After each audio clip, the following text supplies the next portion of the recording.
Hello guys, this is your friend and we are back with a new fanfic. If you enjoying this fanfic then press the like button and subscribe my channel. Let's start fanfic.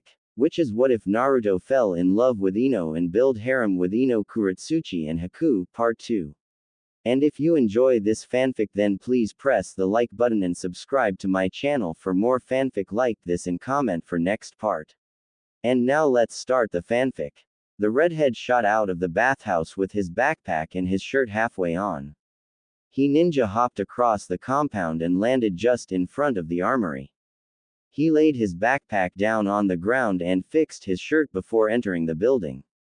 He opened the secret door to his library and took with him 10 of the weird three-pronged kunai. He liked them for some strange reason.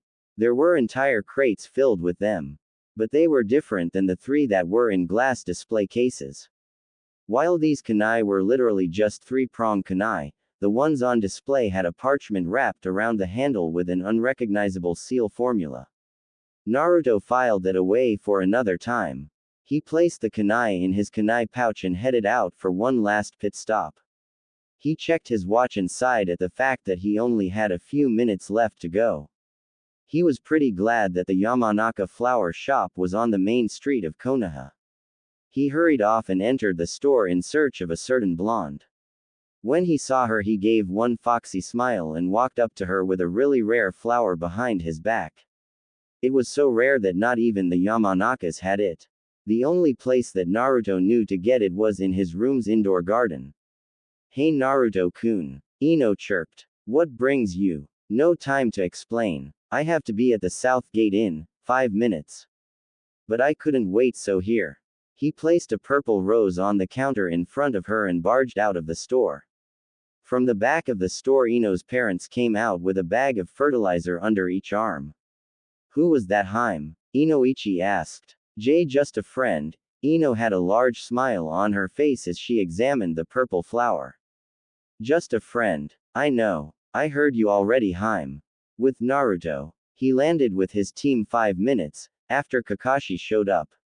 Naruto saw the foreboding look that Kakashi sported and died a little on the inside from fear of what was to come. Kakashi loosened his look and sighed. Being late is my gimmick. Kakashi pointed to himself to stress the point being made. Get your own. Alright. Let's get going, shall we? Tazuna asked. Naruto was amazed by the scenery outside of the village walls. Not once has he been outside of the village. All of his missions leading up to this had been inside the village, and even rarely, to a smaller village a few yards away from the walls of Konoha. Another difference was that they were always to the north or the east. The southern part of the Land of Fire was a complete mystery to Eugenin. After nearly 7 hours of trekking through the forests of the Land of Fire, Naruto, despite his amazing stamina, was sweating bullets. Not from running or even walking, but it was the beating sun above them. It was summer in the Land of Fire. Not only that, but the redhead's attire consists of black in weight, you guessed it, black. Naruto had just finished wiping sweat off of his brow, and then noticed it. The puddle of water sitting in the middle of the road. Naruto looked up to see no clouds in the sky. The first thought that came to mind was that it was a mirage, but when he looked back down, the puddle of water was still there. Naruto concentrated his nature chakra and sensed 2 unknown chakra signatures and 2 more almost half a mile away. The strange thing about the chakra that he sensed that was closer, was in the puddle in front of him. Normally when he'd sense people's chakra signature, he'd be able to see their body type and body structure, but it seemed that these 2 signatures were made from water. He looked to Kakashi, who looked to Sasuke, and Sasuke gave Sakura a subtle look. The entire team knew what was coming.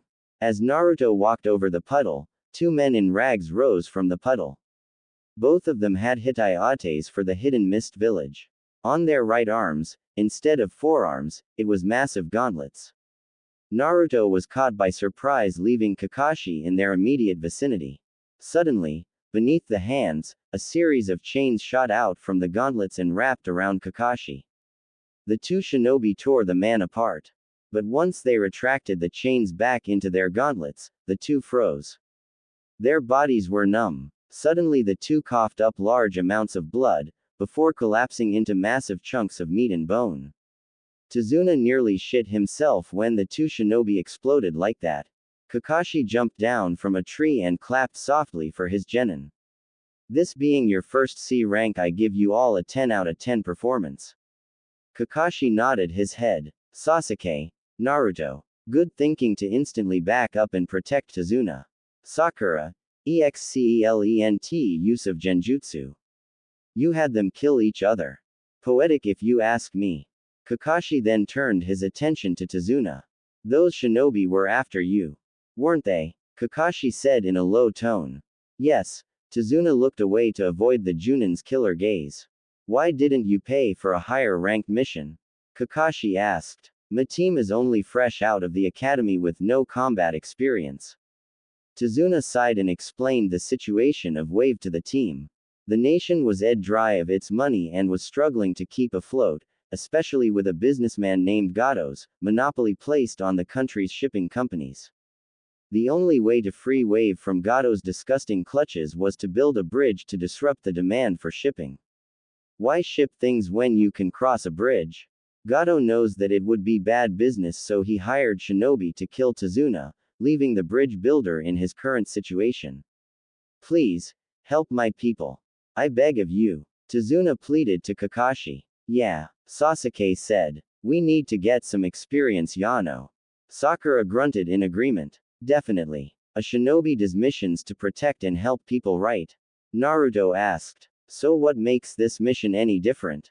Fine. But if it gets too hard, then we will turn back and go home. Understood. Kakashi said. The team was led through a network of tunnels and pathways that formed a complex maze meant to confuse Gato's more efficient goons. Already, Wave's resistance force had taken down a few of Gato's goons without any issue, but Gato seemed to have an infinite amount of power, money and resources to do whatever he wants, leaving the people of Wave in his control, even if it is unofficial. The team disembarked on the coast of the main island in the land of waves and made a cautious pace through the thick mist that had befallen the area during this time of the day. Naruto's senses were at an all-time paranoia. His chakra sensing ability was going haywire. The chakra signature that he had sensed from before is all around him. The chakra is so foul, it's like a black cloud of ash. Even his channeling of nature chakra was disturbed by the amount of this evil chakra. After a few minutes he finally realized what it was. His eyes widened. Everyone down. Naruto called out. All 5 people dropped to prone position and looked around cautiously. A large Zanbato sped through the forest canopy and embedded into a tree trunk. The shinobi present shifted their original positions and repositioned their bodies to protect Tazuna. Kakashi raised his Hitai and narrowed his eyes. Hitaki Kakashi. So that's what your face looks like. Zabuza said as he tried to stifle his laughter. Momochi Zabuza. I'm flattered. Kakashi deadpanned. Anyway, to what do I owe the dishonor? Hand over the bridge builder and I'll let you and your team leave unscathed. Pretty boy. Zabuza was really pushing it. Kakashi growled and popped his back. You just pissed me off, Zabuza. Kakashi growled. You 3. Protect Tazuna. I'll handle this asswipe. Why is he getting so uptight? Sakura backed away slightly. It's like, oh Kami. What is it, Sakura? The Uchiha of the trio asked. I think I know why Kakashi wore masks. Sakura took a deep breath. He didn't want to be called a pretty boy. Really? Naruto snickered slightly. With Kakashi. Since you pissed me off, I think it's time to unleash the most powerful jutsu in my arsenal. Kakashi disappeared and reappeared behind Zabuza. The missing ninja had no idea what hit him. Senin Garashi. Kakashi roared from behind Zabuza with his fingers in the tiger hand seal. Both Naruto and Sasuke were horrified by the prospect of a point-blank fire jutsu. But all of their fears were washed away and replaced with utter disgust. Kakashi rammed the chakra-enhanced hand seal up Zabuza's butthole. The missing ninja rocketed into the air screaming obscenities toward pretty boy shinobi with blood vessel popped eyes, just before he landed in the nearby river. Kakashi hopped off the Kubikiribocho and clapped his hands together with a successful smile on his face. Not only did the Junin get rid of a near S-rank missing ninja, but he also embarrassed him in the process. Alright, how much farther Tazuna-san? Kakashi asked. I wouldn't want to be here when he gets. You goddamn pervert, a dark and foreboding voice echoed from the river. Zabuza arose from the river with dragons of water spiraling around him like a double helix. I am going to kill you and your little team. Sweden. Sweryuden Renden. Zabuza growled. Suddenly the two dragons of water split into fourths and shot out at Team 7. Scatter. Sakura. Grab Tazuna and get the hell out of here. Kakashi and the more combat adept Genin jumped out of the way as the barrage of water dragons shot for them. Sasuke maneuvered his way in between the various water dragons. He ducked and pulled out a kunai and slashed one of the dragons dead. He smiled at his success but had to quickly kawarimi with something. Without a second thought, he kawarimied with a Naruto clone. The poor clone didn't know what hit him. Naruto was struggling to dodge all of the dragons because his tails were swinging around in different directions. It was pretty hard to control their float patterns. A dragon shot for the redhead. In a last-ditch effort he channeled a large amount of chakra. As before, his chakra was red instead of blue. The hot demonic chakra evaporated the water dragons. The Uzumaki looked to see his sensei charging for the missing nin. With Kakashi. Pretty boy has come out to play. Zabuza said with a still feral-like voice. He clapped his hands and the Kubikiribocho dislodged itself from the tree it was embedded in and spun through the air towards Zabuza. Just before Kakashi could get Zabuza with a kunai, the two clashed with each other. The Kubikiribocho cut halfway through Kakashi's kunai. Zabuza kicked the Junin back and slashed in a blind fury hoping to decapitate, or seriously maim the Konoha shinobi. Kakashi backflipped and sent a barrage of shuriken which were easily blocked by the Kubikiribocho. But that was only a distraction since Kakashi had rounded Zabuza's right flank as he finished his hand seal set. Sweden. Daibakufu no Jutsu. Suddenly, water from the river started swirling around Kakashi. After a few seconds of building up strength, the vortex shot out and forced Zabuza through the area, tearing up the landscape. After a few minutes of drilling the missing ninja into the forest surrounding the river, Zabuza was revealed leaning against a tree, drenched in water. Come on! Kakashi called out to his team. The Genin and Tazuna met up with Kakashi at the site where Zabuza laid barely conscious. He used the tree as leverage to help to his feet. He glared at Kakashi with as much killing intent as possible. Why does it smell so bad? Sakura asked. It reminds me of that stink bomb prank a few months ago. Sasuke and Naruto pinched their nostrils shut. That damn technique, Zabuza growled. Suddenly his stomach overturned and the entire area was filled with another powerful stench. Zabuza turned red from embarrassment from under the bandages around his face. Kakashi held his right hand ready and chakra suddenly exploded out in the form of a Chidori. Sorry Zabuza. But no one calls me a pretty boy without facing the consequences, Kakashi sighed. I really don't want to kill you, but since you will be a hindrance Kakashi's monologue was interrupted when two Senbon whizzed through the air and stuck Zabuza in his neck, killing him. The Junin flinched when he heard the Senbon hit the nuke nin's neck. The mist ninja plopped down on the ground with his butt rubbing against the tree trunk. Suddenly, a Kiri hunter ninja appeared and looked at the Konoha shinobi. Thank you for taking care of Zabuza. The hunter nin said. I'll dispose of his body elsewhere. They quickly disappeared, leaving no trace of their existence. Kakashi sighed and lowered his Hitai to cover his Sharingan eye. He nodded his head and looked back at his students and smiled right before he collapsed on top of Tazuna. Because of Kakashi's higher weight, he easily crushed Tazuna. Alright. We've been over this scenario before. Naruto make clones to carry both Kakashi and Tazuna to his house. Naruto nodded at Sakura and without another word he formed 12 clones. 6 for each person. At Tazuna's house, the next day. Well then, I didn't mean to use up my chakra like an idiot like that, Kakashi gave a wry laugh. So we won't be able to do any hardcore training until I get better, or even worse, I'll have to wait until we get back home. Let's head out to the forest for some training. Kakashi picked up his crutches and led the group out to an empty clearing near the house. Here are some chakra cards. What does it do? Sakura asked as she examined the little card of paper. Channel your chakra through it and it will read your chakra affinity. If it burns, fire. Turns to dust, earth. Splits in half, wind. Crumples, lightning. And last but not least and the most obvious, if it soaks up, water.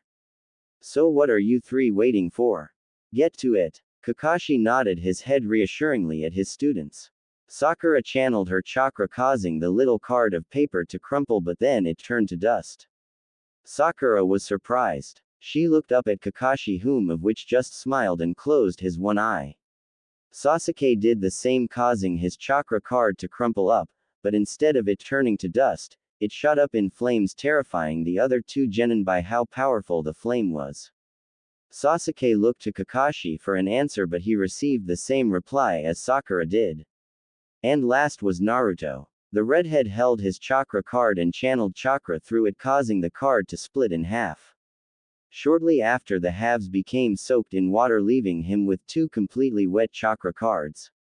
He raised an eyebrow and waited for Kakashi to give them an explanation. Kakashi though had a thinking expression and completely blocked out his students.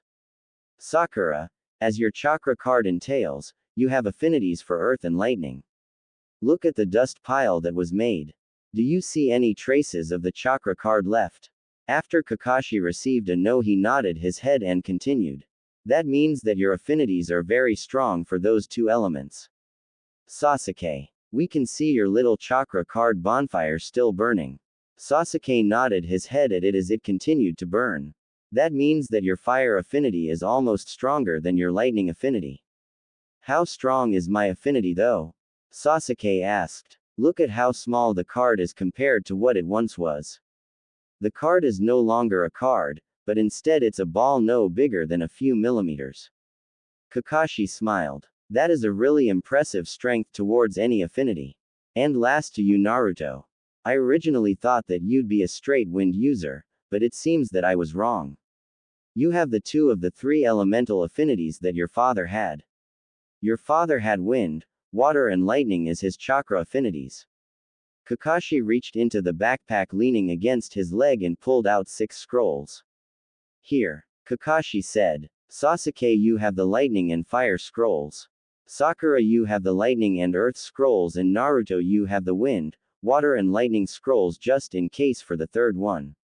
This isn't lightning, it says Kakashi's secret fan fiction. The three genin's eyes widened and they looked back at Kakashi to see his cheeks beat red. Why the? Give that to me if you don't want to experience the 1,000 years of death.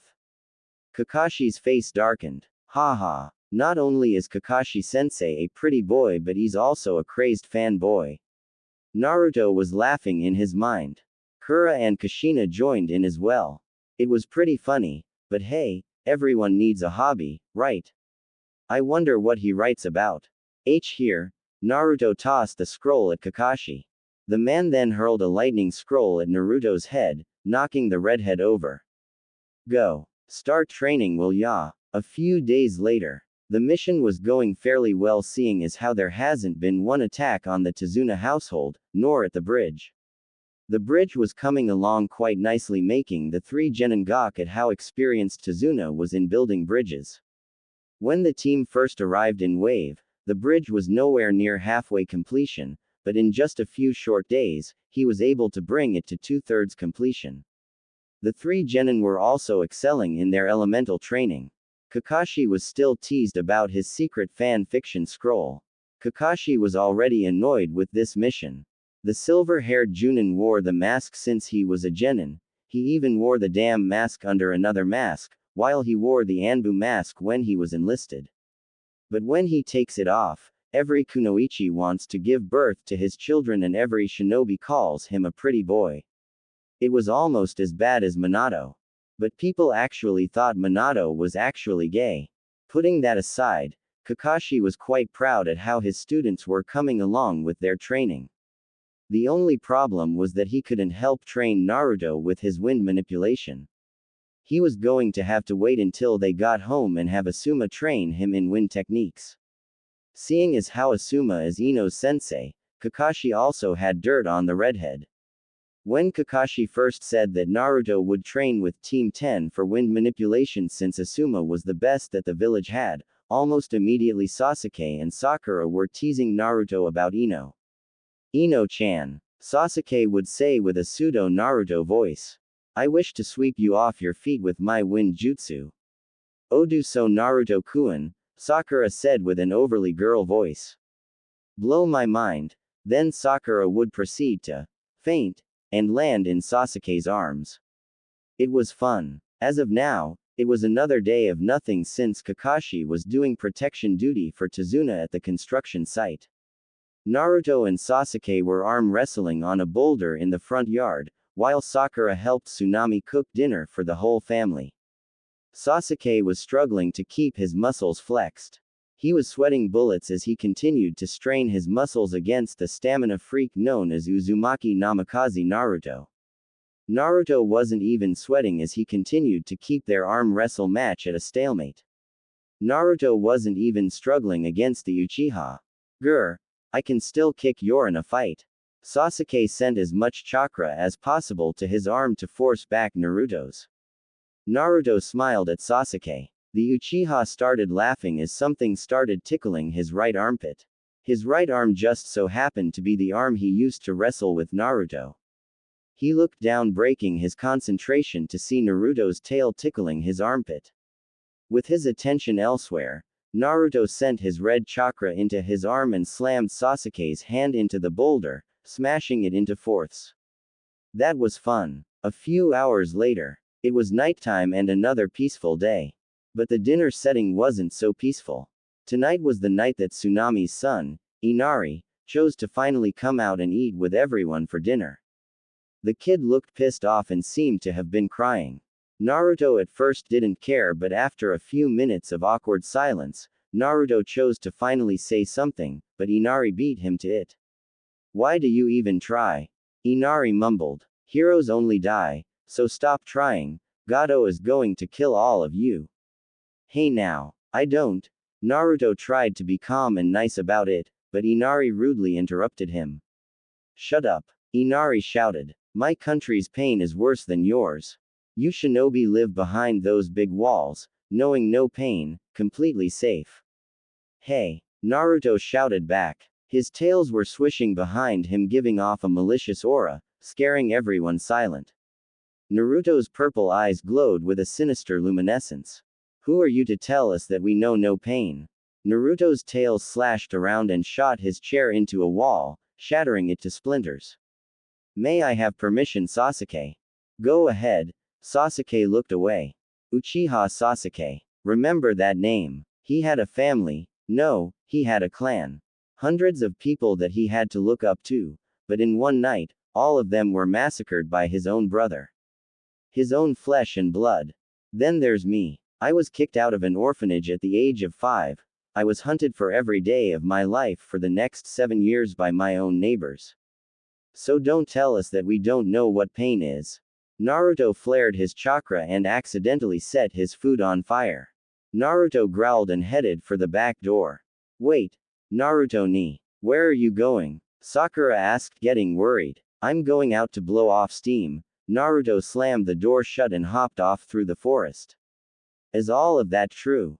Tazuna asked. What's his name? Inari asked. Yes, it's true. And his name? Kakashi trailed off. It's Uzumaki Namikaze Naruto. Remember it? Sasuke said as he continued to eat. A few hours later, Naruto was fast asleep after tearing through trees all throughout the night. He smiled in his sleep as his dreams revolved around Ino and becoming Hokage. His dream changed and even went to him becoming the cage of a hidden ramen village. Don't ask. Naruto was sprawled on the ground, with no shirt on. Next to a tree was the remains of his shirt. Suddenly from the brush and foliage of the undamaged side of the forest came a beautiful girl in a cute pink kimono. She had beautiful chocolate brown eyes.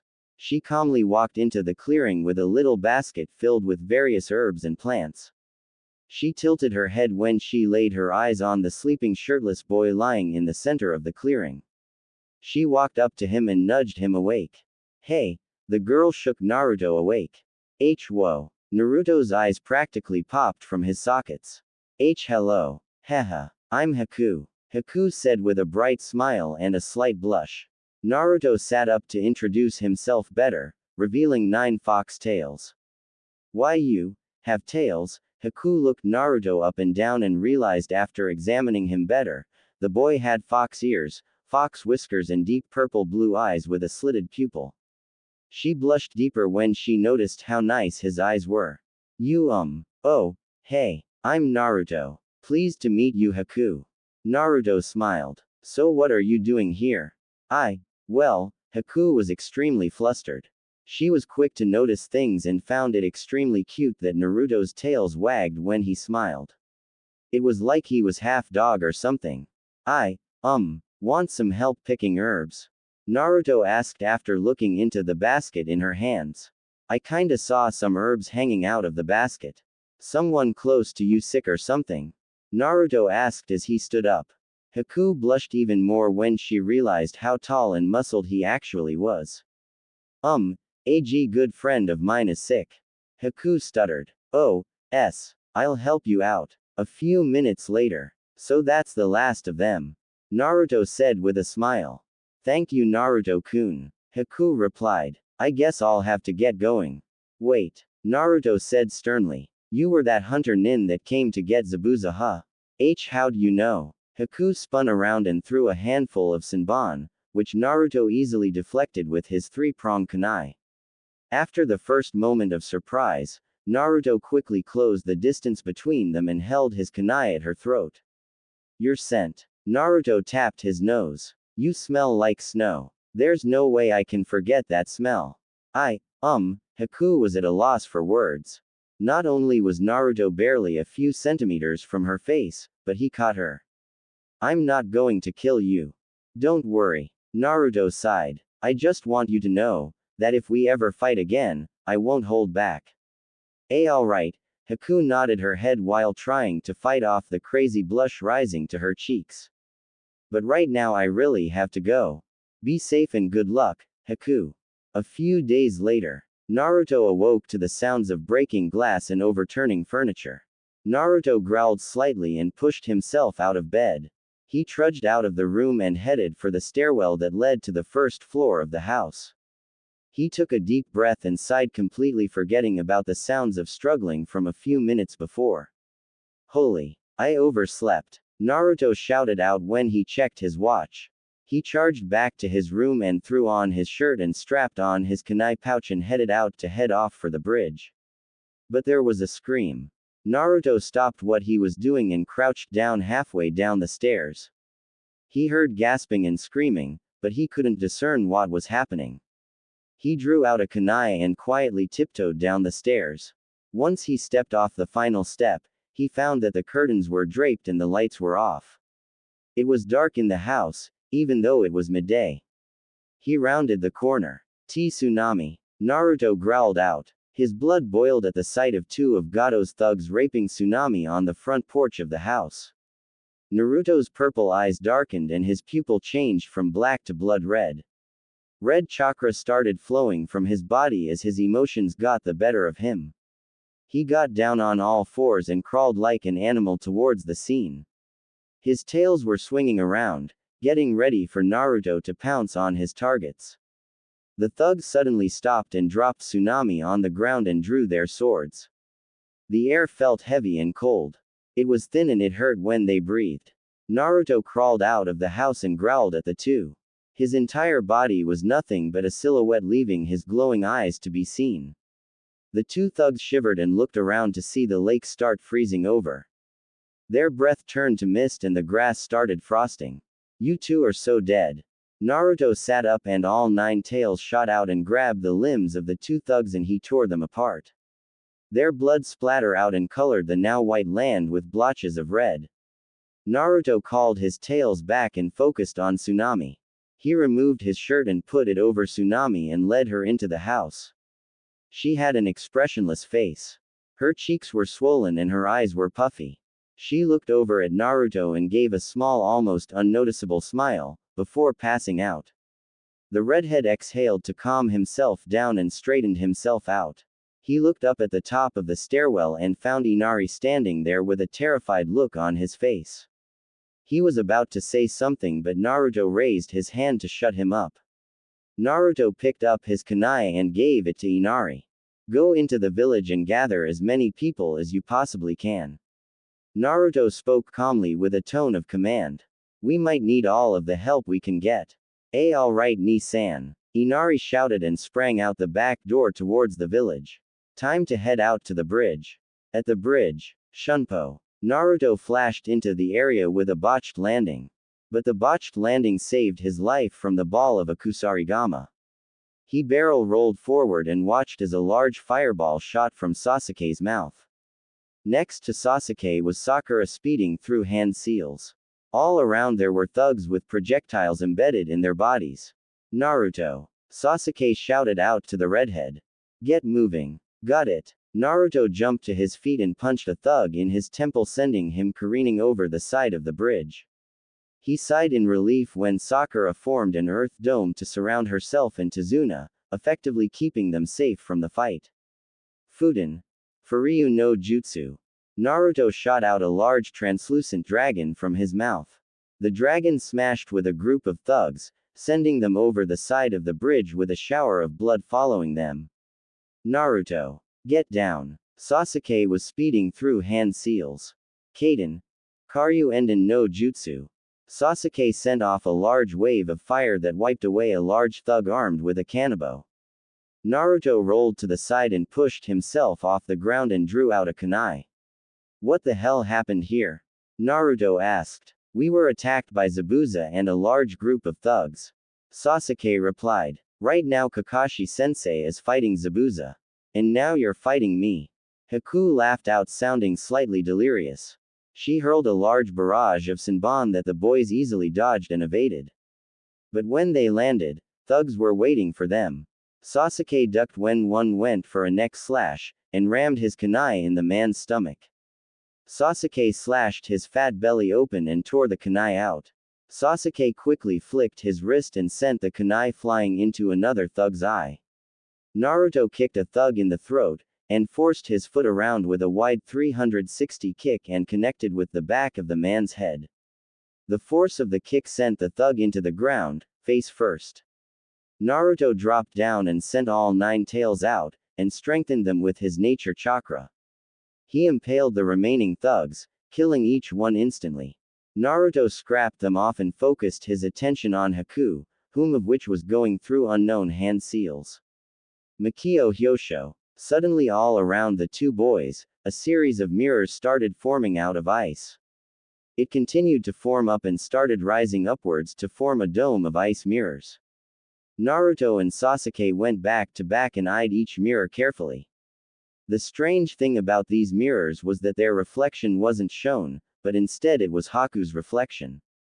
In each one, she held a handful of Senbon ready to attack. The two boys eyed each other nervously. Suddenly, the Senbon were thrown, impaling both of them in various parts of their bodies. Sasuke tried to fight back using fire jutsu, but the mirrors were too strong, and Haku was too fast to catch. Naruto shot his tails out to try and catch her mid-flight, but again, she was too strong. Naruto then tried to use wind jutsu to blow back the Senbon, but they were too aerodynamic and simply cut through each wind attack. After about 20 minutes, Naruto and Sasuke both looked like pin cushions. Sasuke was wheezing from having nearly 200 Senbon embedded in his body. Naruto fared no better. Suddenly, Sasuke got a strange sensation from his eyes when he noticed Haku aiming for Naruto. Sasuke acted on impulse and charged out to protect his brother. Splash. Ga. Sasuke fell back with nearly 500 Senbon embedded in the boy's torso. Sasuke coughed violently and gulped in pain. Naruto laid his head on his lap and looked at Sasuke with a horrified look on his face. Sasuke tried to give Naruto a reassuring smile, but failed when blood shot from his mouth and splashed on Naruto's fishnet undershirt. Sasuke. Naruto looked at the black-haired boy. That's what brothers are for, right? Sasuke gave a painful laugh. Promise me that you'll become Hokage no matter what, and please tell Itachi that I forgive him. No, you'll be the one to tell him that. You're not going to die, Ni-san. Naruto growled. Naruto, I'm going to die. A tear fell from Sasuke's left eye. At least I activated the Sharingan before Sasuke went limp. His head leaned over and fell off of Naruto's lap. No, Ni-san, Ni-san. Naruto howled, terrifying Haku and everyone on the bridge. Zabuza and Kakashi stopped their fight and looked through the large mist cloud surrounding the bridge and found a large dome made from what looked to be mirrors. Kakashi gulped nervously and looked back to Zabuza. Suddenly the mist formed by Zabuza started gathering to form water droplets. Because of this, the mist disappeared completely, revealing the rest of the bridge to be seen. Kakashi and Zabuza's eyes widened. The droplets were pulled violently by a powerful gust of wind. It was strong enough to pull both Junins off their feet and drag them 20 feet before they were able to grab onto something. Water from the ocean shot up and headed for the dome. Within the dome, I swear I'm going to kill you. Naruto's hair was waving wildly, covering his eyes, and his tails were swirling maliciously. He was covered in a blood-red aura of chakra, and surrounding him the center of the dome was a large vortex of water and wind. I didn't mean to kill him. Those weren't supposed to kill anything if they hit the back, but the damned Uchiha had to go and protect Naruto-kun. Haku looked down in defeat. Now he's going to kill me. Naruto looked up and revealed his eyes. Haku gasped at the sight and blushed deeply from behind her mask. She was also too terrified to reach for another handful of Senbon. Naruto's eyes were light purple with a mix of cerulean. His right eye had 3 dots in a triangle formation that surrounded his pupil, which was a circle. The triangle was pointed upwards, while in his left eye, which had the same pattern, the triangle was pointed down. Naruto then raised his arm, which Haku had just realized, was Senbon free. Naruto at first had all 5 fingers extended out, which had no effect, but he brought back his pinky finger, sending in a barrage of little water vortexes, amplified by wind at the mirrors, slightly cracking them much to Haku's surprise. He closed his ring finger and shot 3 dragons formed from the built-up water vortex that surrounded him. The dragons collided with the mirrors, completely shattering a few and damaged the rest. It's time to finish this. Naruto shut his fist and jumped with the flowing vortex as it shot for Haku. Once the vortex smashed Haku's mirror open, Naruto's fist came out of the flowing water and smashed with Haku's mask, shattering it apart to reveal her beautiful chocolate brown eyes. She looked at Naruto with a forlorn expression. She didn't dare to look up at Naruto. Haku, Naruto said with a crack in his voice. How could you? Naruto shouted. I owe my life to Zabuza. Even though I think of him as a father, I am nothing but a tool to be used, Haku said. Tool? Naruto asked, taken aback by the reply. I'm sorry Naruto-kun, but I can't fail Zabuza-sama. The girl charged off for Zabuza. Naruto was surprised by her speed. He wasn't fast enough to stop Kakashi from ramming a Chidori in her chest. Naruto stopped dead in his tracks when he saw Kakashi's lightning cutter plow through her heart. No. Suddenly everything was being played back as if someone had pressed the rewind button on the TV remote. Everything was being reversed while Naruto seemed to be floating around to witness everything that had happened. It came to the point where he had just punched Haku, but it didn't stop there. It continued to reverse to the point that Naruto saw his Dujutsu for the first time. Then the vision stopped. Everything started clearing. I owe my life to Zabuza. Even though I think of him as a father, I am nothing but a tool to be used, Haku said. Naruto looked in confusion, but just before she could shoot off for Zabuza, Naruto quickly formed a shadow clone that grabbed Haku with his tails. Naruto gave her a quick nod before going through hand seals. Naruto took a deep breath. Kawarimi no Jutsu. Naruto disappeared and was replaced with Zabuza. Splash. Naruto. Kakashi screamed in surprise. His hand was inside Naruto's chest, instead of Zabuza's. What have you done? I couldn't let you kill them, Naruto gasped out. His hand moved Kakashi's arm just in time to make his sensei completely miss his heart. Naruto pushed Kakashi's hand from his chest and almost instantly, the wound healed. Kakashi looked at Naruto's eyes and saw Naruto's new eyes. Kakashi's jaw dropped and a slight smile started forming, even though he had just stabbed his student in the chest with a chidori. Naruto. Sasuke's voice rang in Naruto's fox ears. I'm alive. Holy, I'm alive. The earth dome that housed Sakura and Tazuna collapsed and Sakura quickly ran for Sasuke. Tazuna stayed with the other shinobi. Naruto and Kakashi coughed awkwardly at each other and walked toward the rest of the group on the bridge. Sasuke flinched when Haku got down on her knees to heal Sasuke. The pink-haired genin was nervous at first but didn't do anything. As that, Zabuza's voice cracked slightly. Is that the case me? Case me? Haku asked with wide eyes. Case me? Naruto asked, not even realizing that his dujutsu was still active. What's the case me? It's the wind eye. It is the dujutsu native to the Namikaze clan. Naruto's eyes went just as wide as Haku's. Naruto. The last two people on this planet other than you was your father and your grandfather. Then that means, this kid is the son of the Yondaime Ho. You piece of worthless shit. A loud grouchy voice sounded from the other side of the bridge. Since Naruto had ate up all of the mist that surrounded the bridge, everyone had perfect view of who it was. It was a small man in a business suit, backed by a small army of thugs armed with various types of weaponry, ranging from katanas to spears and harpoons. I spent so much money on you, but for what? For you to fail. Zabuza glared at Gato. Oh, what are you going to do, huh? Glare me to death. Gato hollered. We outnumber you 20-1. Numbers mean nothing, you little prick. Naruto growled out. He looked to Zabuza and Haku. Don't worry. I'll handle this. I have a score to settle. Ha. The little red-headed kid is coming here with tails swinging behind him. What a freak. One of the thugs shouted. Yeah. Demon. Brat. Loser. Monster. Naruto took the insults in strides. He hadn't been called those names in almost 2 whole years. He clenched his fists and channeled his anger. He couldn't wait to kill them. He stopped just a good 10 feet away from Gato. The Kazemi was spiraling wildly, scaring a few thugs in the process. Naruto suddenly shot an invisible blast of wind that plowed through Gato's head.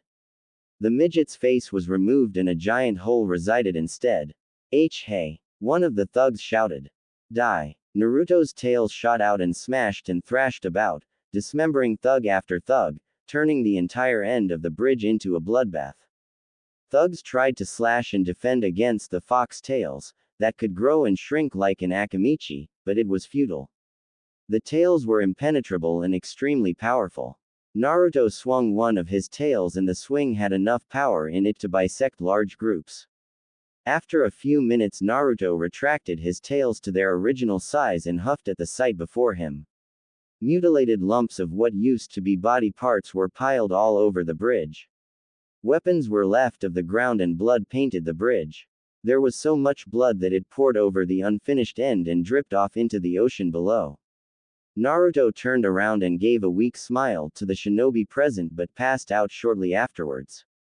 Almost an entire week later, Naruto awoke with an extreme headache. His head was wrapped in bandages and his chest was bare. Naruto took a deep breath and looked at his ruined fishnet shirt. He started contemplating whether or not he should stop wearing shirts altogether.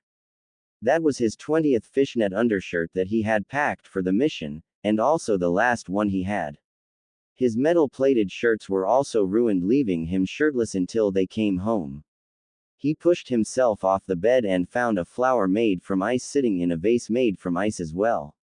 He smiled slightly and stretched. His tails followed shortly after, completely relaxing his muscles and throbbing head. He stood up off the bed and walked out the bedroom door and headed downstairs for something to eat. or at least to regain his bearings. He entered the living room to see an extremely happy Team 7 conversing with Haku. In the kitchen, Zabuza and Kakashi were discussing something over coffee. Naruto shrugged and walked over to his friends and plopped onto Sasuke's lap. He too was bandaged up, but it wasn't too bad. The Uchiha growled at Naruto and pushed him over, but Naruto's head landed in Haku's kimono, making his head squish in between her s. Zabuza spit his coffee out onto Kakashi's face and drew out the Kubikiribocho and held it at Naruto's throat. The man had gotten rid of the bandages, revealing his face. Zabuza growled, revealing his shark-like teeth. He had a petrifying look that spelled instant death to the poor redhead. Speaking of the redhead, his cheeks were almost just as red as his hair. I know you saved us and all, I owe you my life. Zabuza started. But if you think that you can get a freebie from my daughter like that, think again. Zabuza pressed the Zanbato against Naruto's throat. The poor boy was sweating bullets.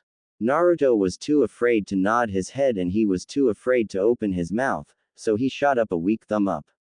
Naruto's hands were shaking at a ridiculous rate, making Zabuza laugh and relinquish his blade's hold on Naruto's throat.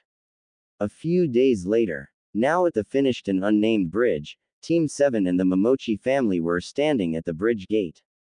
Behind them, the people of Wave were cheering on their heroes. Well, hero. Naruto, the tailed redhead, was speaking to Haku while his teammates conversed with the villagers and Kakashi spoke to Zabuza about important Junin matters. Will I ever see you again? Naruto asked the black-haired beauty.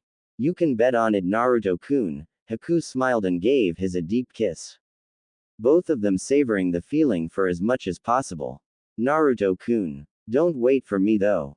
There is a high possibility that I might die from what me and Tu-san are planning.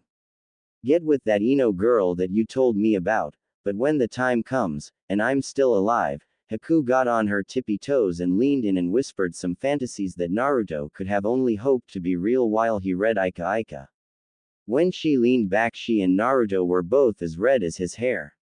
Naruto seemed to be a stuttering mess and Haku seemed to be flustered. Neither of them were able to formulate words. Naruto resigned to just smiling like an idiot. Haku was about to say something but Zabuza had called for her. Naruto was called by Kakashi, thus ending their last embrace. Wait, Naruto-kun. Haku called out with a bright smile. A blush was still adorning her cheeks, albeit light. Naruto turned around and Haku grabbed him for one more kiss. Everyone present cheered even louder for the two. When they parted, there was a small trail of saliva that brought their lips together. That was for the road. Why yeah, Naruto stuttered, before Sakura and Sasuke started tugging at his tails. We'll see each other again. Once the two groups headed off for their respective paths, Tazuna looked at the bridge and asked a really important question. What was the bridge going to be named? Many names were called out but one stuck the most. The name was proposed by Inari. The young boy was smiling for the first time since his father was publicly executed. He held the three-pronged kunai given to him by the hero of Wave.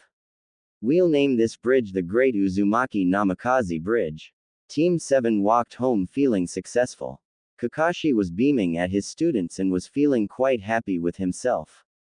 He couldn't help but smile at the fact that his three students were all prodigies. Not only that, but both Naruto and Sasuke had powerful dujutsu unlocked, making his team a team of powerhouses.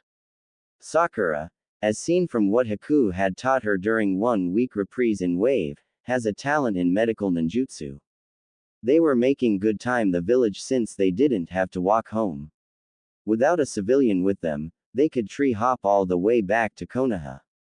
They had left just 2 hours prior and they could already see the village walls.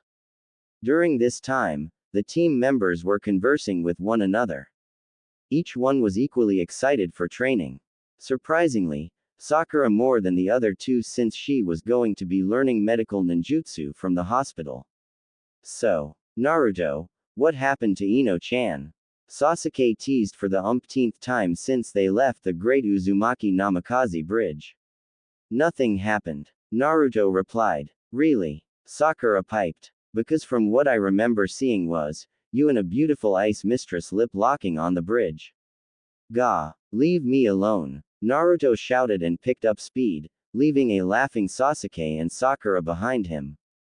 So, Naruto, what's this I hear about you leaving Ino for Haku? Kakashi asked. Oh come on. Not you too. Naruto growled and shot his tails out to use his vines to get away from his team. A few minutes later, the team landed at the south gate of Konoha. Already waiting was Kotetsu and Izumo doing their guard duties as usual. The two of them gave nods to Team 7, still happy with the way they handled the Tora mission. Even though Naruto didn't think much about it, he was labeled as a legend amongst shinobi already because of the fact that he was able to impress the daimyo's wife and catch Tora without having the cat try to kill him. Without those tails, it wouldn't be possible. Team 7 was on their way to the Hokage Tower for mission debrief.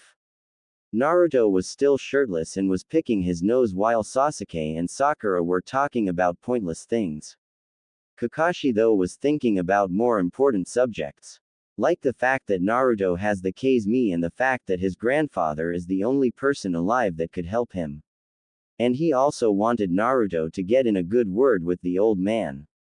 Kakashi wanted a free copy of Jiraiya's newest addition to the series After All Yano. Naruto didn't know it yet, but his grandfather was the author of the greatest book series in the history of book series. And the fact that his grandfather was a Sannin was a good trait to boot. Team 7 entered the Hokage's office expecting a normal day of mission debriefs, but when they entered the office, they came to see a tall white-haired man with a large scroll on his back, talking to the Hokage. Hokage-sama, Kakashi said with a deep bow. We are ready to give you our mission report. That can wait, Kakashi, Hiruzen said with a raised hand. Sasuke, Sakura, you two are dismissed for now. I need to discuss something with Naruto-kun and your sensei. Once the two genin left, the white-haired man turned around and almost instantly his jaw dropped. In front of him was a shirtless redhead with deep whisker marks and fox ears. His eyes were a mix of deep purple and cerulean. His pupils were slits instead of circles. Behind him were 9 fox tails wagging in anticipation. The kid looked up in the Jiraiya and tilted his head slightly. Why you? What the hell happened to you? Jiraiya screamed out and grabbed Naruto in for a tight back-breaking hug. Who the hell are you? Naruto asked while trying his hardest to break free from the deadly hug. Jiraiya relinquished his embrace and gave Naruto a sad smile. The man shut his eyes for a moment. Naruto sensed a small chakra spike. His jaw dropped when he saw the man's new eyes. The Kazemi, Naruto gasped. That means, I am the great Jiraiya Namikaze. The old man jumped onto the Hokage desk and broke out into a pose. Oh, and I just so happen to be the author of those books you have hidden in your backpack. Shit. How'd you know? Naruto asked in surprise. I can sense a pervert when I see one. Jiraiya gave a big smile. Because I am the king of perverts. The super pervert. There was a moment of awkward silence as the white-haired grandfather waited for a fanfare of trumpets, or at least applause. Jiraiya sighed and hopped off of the desk and looked at Naruto. I also happen to be your grandfather. Sweet. Naruto smiled. But now explain why you look like this. Jiraiya said with a serious look on his face. I'm just curious if Kushina and Minato know about this. They do. Gigi. Naruto looked at Hiruzen. Can I have Inoichi-san get Arrow Gigi into my mindscape? Naruto asked with his childlike innocence. Haha. Hiruzen laughed. That's the first time I've heard that. Anyway, I can. Come by here in around 4 in the afternoon, which gives you 4 hours of reprise since you just came back from AC ranked mission. Naruto nodded his head and headed out of the tower in search of someone of high importance.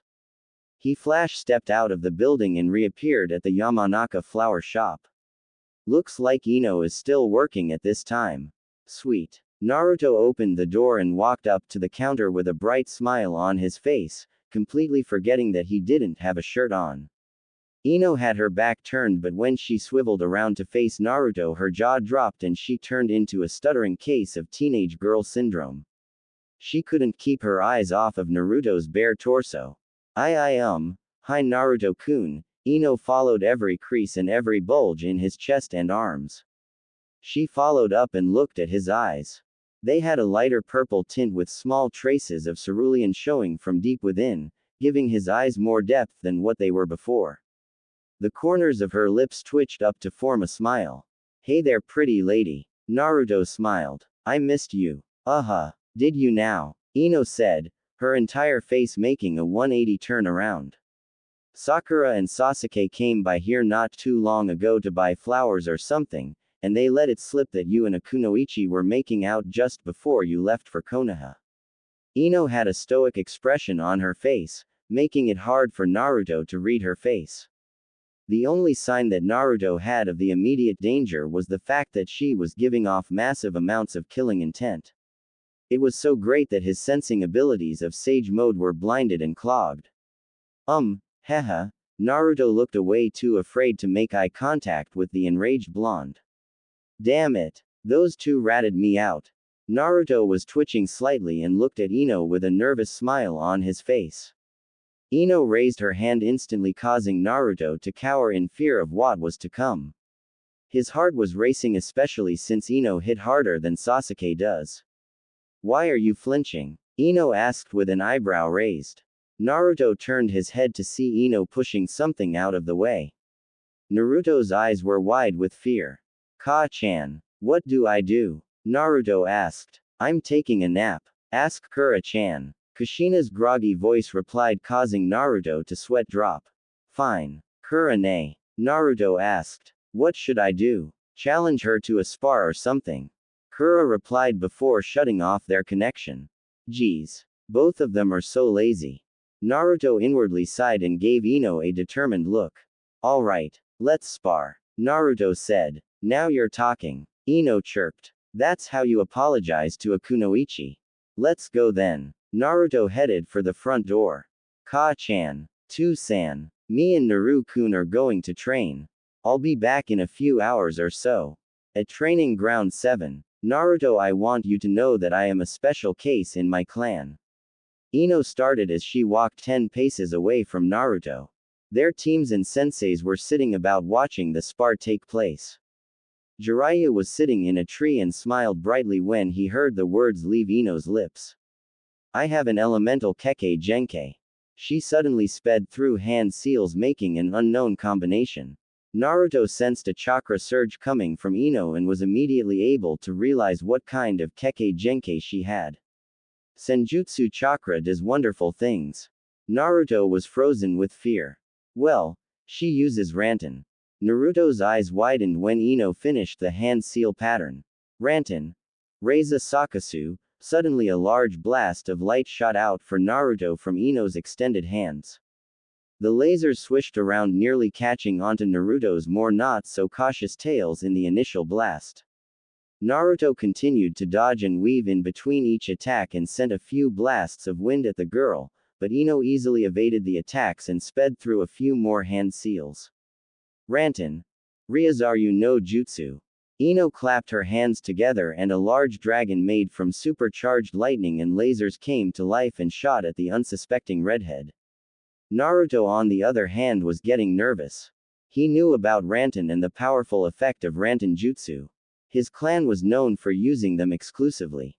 But the whole, Yamanaka using Rantan caught the young Uzumaki Namikaze off guard. The large dragon closed the distance and was ready to converge on Naruto's position.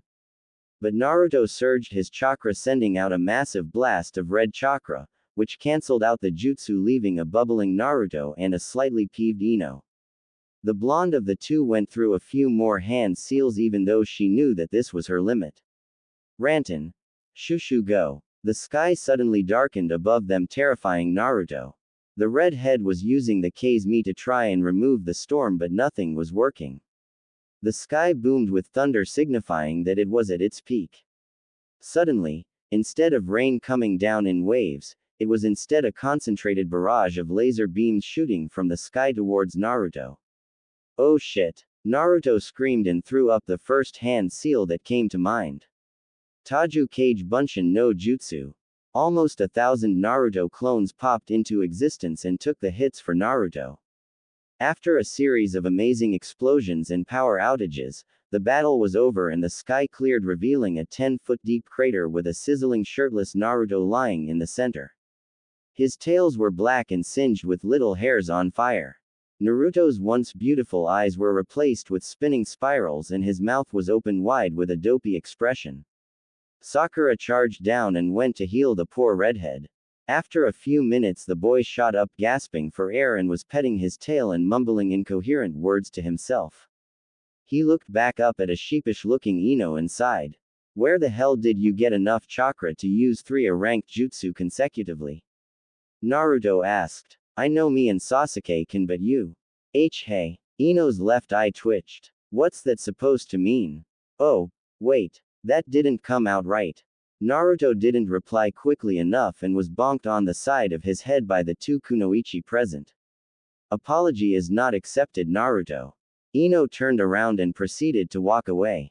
But, wait. Naruto called out to Ino, causing her to stop and face Naruto. There is a way. What is it? Naruto asked. I'll do it. Then how are you supposed to apologize to a woman? Ino asked. Inwardly she and Sakura were smirking. Ino had him in a trap. Naruto looked to the male populace of the training ground. Each one said something that would, in normal circumstances, would have Ino loving you for days, but these weren't normal circumstances. Ino wanted Naruto for herself, but there was only one way to do that. The men continued to say stupid things, but then Naruto sighed and looked up at Ino. After nearly 10 minutes of talking and getting every guess wrong, Naruto knew what it was. Will you go out with me? Naruto asked, slowly getting ready to flinch. But Ino gave him a small kiss on the cheek and started walking away. That is how you apologize to a woman. Ino walked up and out of the crater. And yes, I will. Pick me up at Friday night at 7. Don't forget, and no Ichiraku ramen. After a long moment of silence, the men had one question that went unanswered. What's wrong with ramen? At least you have an entire week to figure it out. Let's go. 7 o'clock Friday night. Naruto walked up to Ino's house with a civilian dress shirt over a pair of straight jeans. He was still wearing his black shinobi sandals and shinobi fingerless gloves. He was slightly nervous for the coming date. He hoped that nothing bad would happen and that it would go perfectly. He smiled to himself at the idea of being the boyfriend of one Ino Yamanaka. He walked up to their house and rang the doorbell. After a few minutes of waiting, the door opened to reveal Ino in a casual dress with a large belt wrapped around her waist. She also appeared to have been wearing makeup. Her hair was done differently too. Instead of letting it all flow in a large ponytail, it was instead up in a traditional hair bun with kabuki-styled chopsticks in the bun holding her hair together. She was wearing high-heeled kunoichi boots. Hey, Naruto-kun, she smiled brightly when she looked at his fairly simple outfit. It wasn't too fancy, nor was it underdressed. Naruto's tails also seemed to be wagging with excitement when Naruto looked at his girlfriend. He had his patented foxy smile spread across his face as he reached out and took hold of Ino's hand. She gladly accepted and waved goodbye to her parents, and the pair started heading down the street. So Naruto-kun, where are we going? Ino asked. Somewhere really nice. Naruto smiled. It's a surprise, so just wait. Ino nodded her head as they continued their trek through the nightlife of the village. Even though the sun was down, people were still out. Shops were still on and the movie theater was full of teen couples going in and out. Restaurants were also bustling with people at this time. Naruto smiled as he continued to lead Ino through the streets. Ino suddenly noticed where they were. Naruto-kun, Ino asked out. Do you know where we are?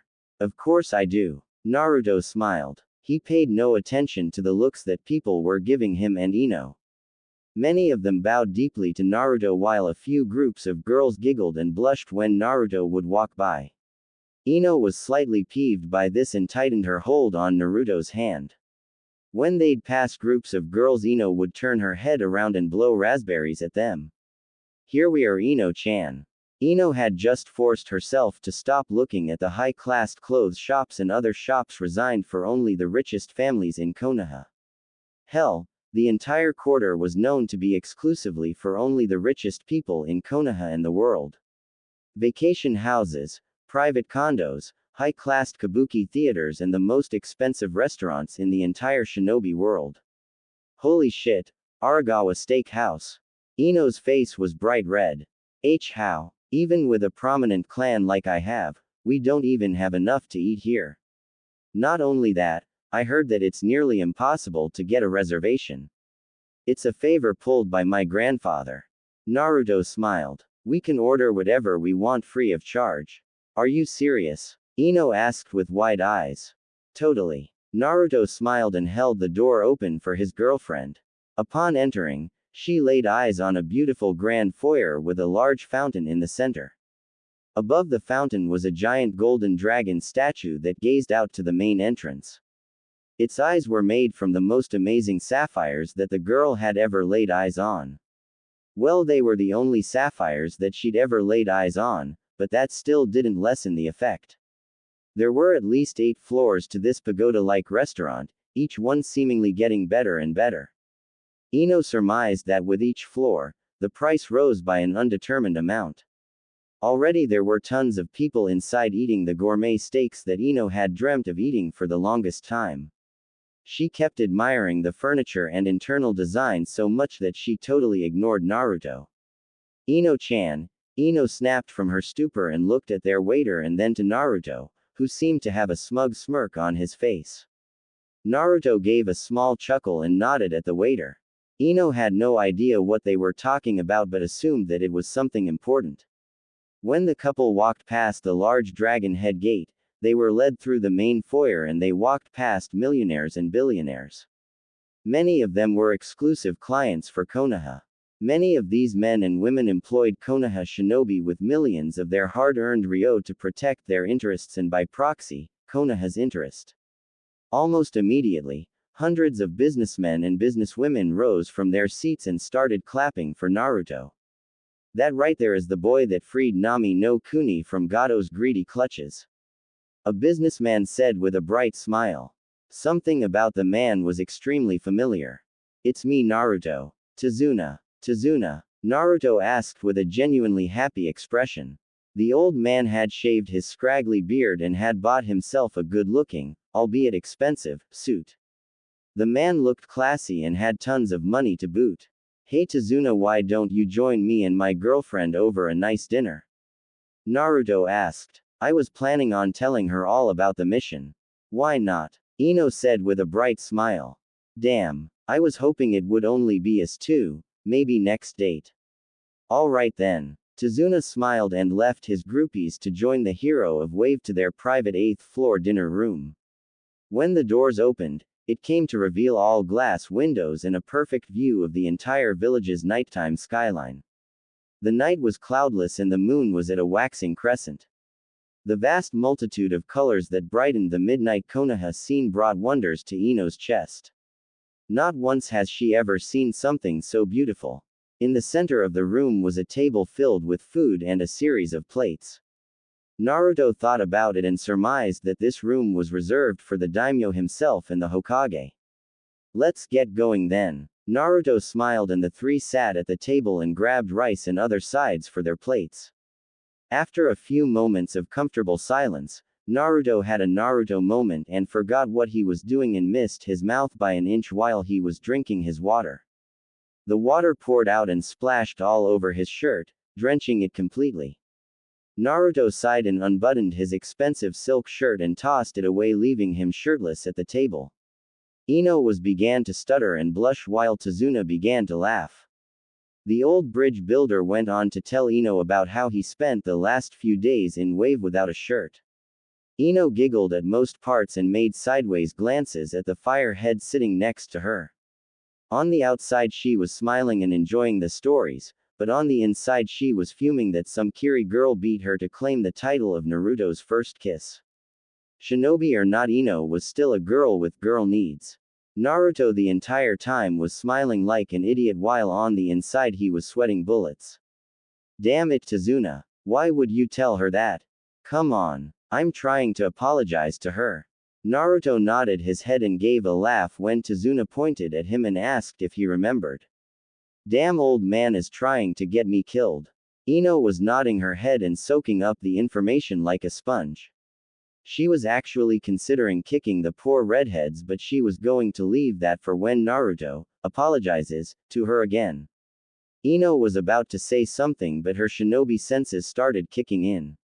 She narrowed her eyes and snapped at Tazuna, signifying it was his time to shut up.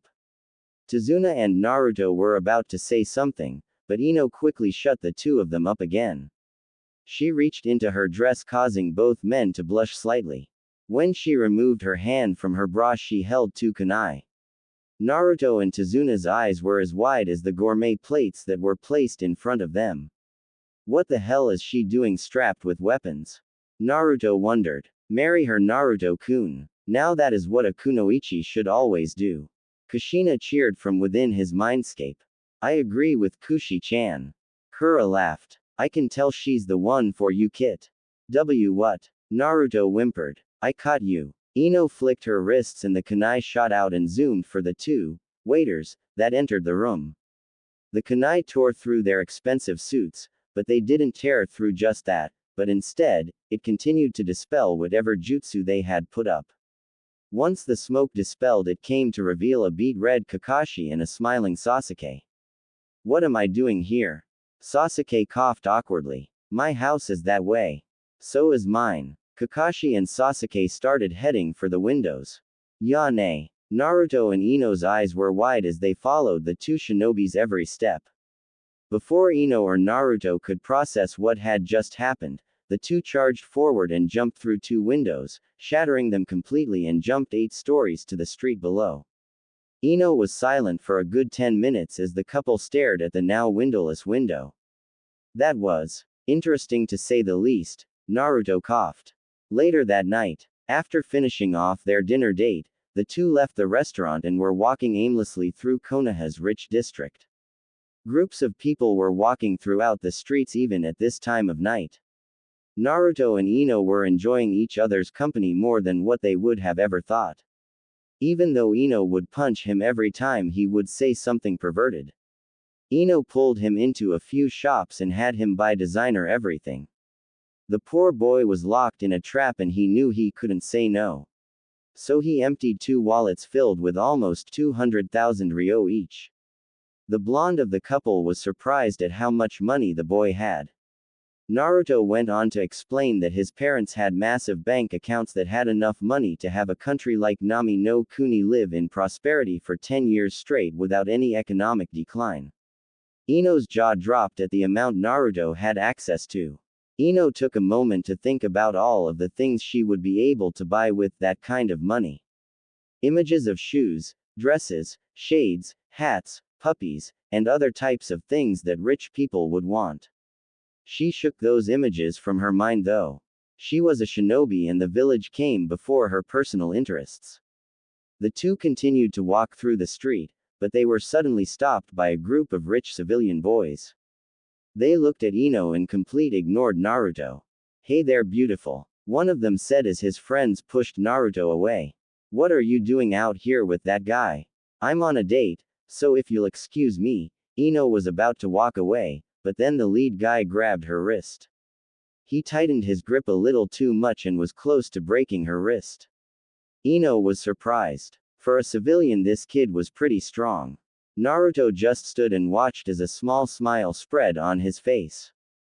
They're gonna get it. Naruto inwardly laughed. Oh come on babe. Don't be like that, the guy said in a not so flirtatious voice.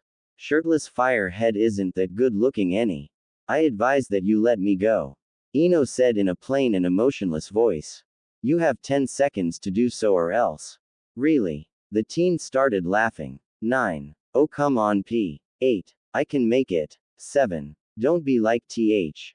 6. I Ju. 5. She. 4. I'm not let. 3. I'm not scared of some. 2. Bring it. Last warning. Ino turned to face them with a look that spelled horrifying torture. No. Okay. 1. She sent her fist flying into the boy's face. They clashed in a violent explosion. In the wake of the dust cloud kicked up was a meter-wide crater with a badly beaten-up rich kid in the center. His cheek was purple and 3 times its original size. His eyes were rolled into the back of his head and blood poured from the stumps in his mouth where teeth used to be. Who else wants some? Ino asked with no emotion. Oh, I should have introduced myself first. Yamanaka Ino, Kunoichi of Kanahagakure. The rest of the group took off running, leaving their ring leader in the crater. Ino huffed and crossed her arms under her chest and walked up to Naruto with a slight scowl on her face. Naruto wrapped his arm around Ino's shoulder and held her close to him. Some of his tails wrapped around and brought her closer. Ino looked up to Naruto's face to see a small smile adorning his lips. Hey, I want to show you something, but before Ino could say something, she was hoisted up into Naruto's arms and carried up to the rooftops in the bridal-style position. Ino was slightly confused but didn't say anything. She rested her head on his strong shoulders and placed her right hand on his chest and felt his heartbeat and smiled slightly when she felt it increase speed. A few minutes later, "Here we are," Naruto said with a bright smile. He was nervous. He hoped that Ino would like this place. From here was the most beautiful view of the village. It was a place that wasn't frequented at all by anyone, shinobi and civilian alike. It was the Hokage Mountain. As of now they stood on the head of one of Konoha's greatest heroes, Naruto's father, Minato Namikaze. It's be beautiful, Ino gasped. How come this was never spoken of before? Ino asked. Because no one took the time to come up here. Naruto smiled and sat down. He motioned her to sit with him and she quickly complied, leaning against his left shoulder as she looked out at the bustling village. She could see everyone's house from where they were. She focused her eyes and she could see Sasuke at the park giving Sakura a rose. Cheesy but effective. She looked out to the forest surrounding the village and smiled at how peaceful the world looked from their position high above the village. She had no idea which Hokage they were sitting on and looked to Naruto for an answer. The redhead quickly read on what she wanted and nodded his head. We are sitting on the head of my father, Naruto smiled. During my early life, when I was being chased down by villagers and attacked, Ino and Naruto looked down slightly. I would always lose them on the way to the top of the mountain. One night though, I was feeling curious and I journeyed all the way to the top. Naruto looked out at the village. The moment I sat down on one of the platforms that jutted from the cliff face, I instantly fell in love with this place. Ino looked back to the village. Who couldn't fall in love with something so beautiful? So, a few days later after I found out about this place, I would always come here during my birthday, since it was always the worst day to be out. Naruto took a deep breath and sniffled. Ino perked her head up and looked to see Naruto was crying. After I found out that my father was the Yondaime, I went up here find his head and I found out that it was the platform that I would always go to. Naruto smiled brightly and wiped away some flowing mucus. From that moment on, I knew that I was meant to protect this village. I knew what I had to do. Naruto let a few more tears fall before continuing. I also knew that my father loved me with all of his heart. He led me here that night all of those years ago. He and my mother are the reasons why I am training so hard to become the greatest Hokage. That was beautiful and Naruto-kun, Ino said with tears forming in the corners of her own eyes. Her breath hitched as she looked into Naruto's purple cerulean eyes, examining every feature of his irides. Her face was suddenly drawn close to Naruto's, just as his was to hers. Naruto's eyes traced the flawless features of her face. He looked into her sky-blue eyes. He realized how much definition there was to them, causing him to blush. Their lips grazed against each other. Ino shut her eyes completely and inched closer and closer. She could feel his lips on her own. They were so damn close, but yet so far. Naruto wanted to be the one to do it first, but he didn't want to be too upfront about kissing her, since she knew all about Haku. Ino wanted to be the one to start it, but she didn't want to seem like a desperate little girl. But under the moonlight, all of that was thrown out of the blonde's teenage girl head. She shot her hands to Naruto's cheeks and grabbed him, smashing her lips onto his. At first nothing was felt, but then an underlying flame was sparked between the two. Naruto's surprised eyes closed slowly as the kiss deepened. Ino's hands slid across his face and wrapped around his head as she pulled him closer to her. Naruto complied with no question and wrapped his own arms around her back. Naruto's tongue came out and rubbed against Ino's lips. She complied and let the redhead gain access to her mouth, his tongue exploring every part of her mouth. Soon enough their tongues were in a heated battle with one another, with Ino trying to maintain her dominance and Naruto trying to knock her a few pegs down. They went at it for quite some time, neither of them looking at the time. After nearly 5 minutes of kissing, the two broke apart, with a long trail of saliva connecting their bottom lips together. Their faces were flushed and the two of them were breathing hard. Naruto's hair was ruffled and Ino's dress was disheveled in certain places. All they did was kiss. Naruto's tails were affectionately wrapped around her, thus keeping her close to the shirtless redhead. Ino gave him a kiss on his neck and laid her head on his shoulder. She raised her head and put her lips so close to the boy's fox ears that he could feel her warm breath, which caused him to shiver from excitement. We should do this again, Naruto-kun. 8 months have passed since Wave and the Chunin exams were literally just around the corner. Not only that, but Team 7 as a whole had gained fame and recognition throughout the shinobi world, and they were only genin. In the few months that had passed since their first C-ranked mission, they were given a series of C-ranked missions in which there was a reoccurring theme. They were plagued with a S-ranked missing ninja. But since they had experience with that kind of situation, they were able to suppress the threats as quickly as possible. In most accounts of the three taking down our S-ranked missing nin, they did it on their own, with their sensei incapacitated somewhere. Kakashi of course denied those fallacies. Another source of fallacies that were denied by Kakashi was the ongoing rumor about the last of the Hatake seeing the snake mistress of Konoha, i.e. Mitarashi Anko. Many people got word from Naruto and his teammates when they'd stalked their sensei. They claimed that it was stealth and espionage training. But in truth, the three genin were just trying to get whatever dirt they could on their sensei. Not once were their C-ranked missions normal ones. But because of their initial success and the way they handled the Nami no Kuni mission, they were able to build up on that experience and apply it to their other more difficult C-ranked missions. It was as if the Hokage was purposely setting those missions up as a test of their power. Little did they know, the old monkey was doing just that.